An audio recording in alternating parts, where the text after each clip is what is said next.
Today we're going to talk about CPR, cardiopulmonary resuscitation on your dog. We all love our pets. They're like family members and we only want the very best for them. If you find a dog laying there and you think it's in distress, if it's not your dog, be super careful. And I wouldn't recommend approaching it. But if it's your dog and you know how it might react, but remember the operative word is might, because dogs can react in a violent manner if they're startled. So call the dog by name and gently touch it. Max, Max, Max.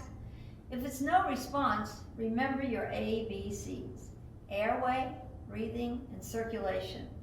Tilt the dog's head upward, move the tongue around, look and see if you see something blocking the airway. If not, roll the tongue back in the mouth, close the mouth tightly, holding the dog's head extended, and blow 2 or 3 times really strongly into the dog's nose.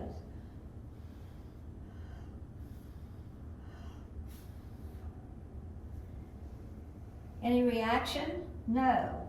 So then you want to check for circulation. The best place to do that is right where the leg joins the backbone in the hip joint.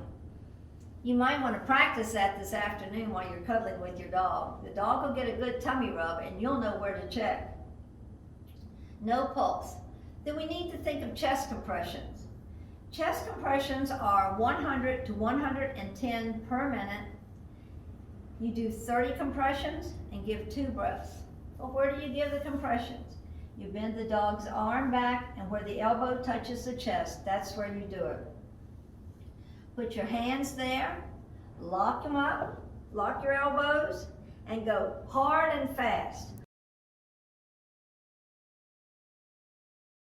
1, 2, 3, 4, 5, 6, 7, 8, 9, 10, 11, 12, 13, 14, 15, 16, 17, 18, 19, 20, 21, 22, 23, 24, 25, 26, 27, 28, 29, 30. And 2 breaths.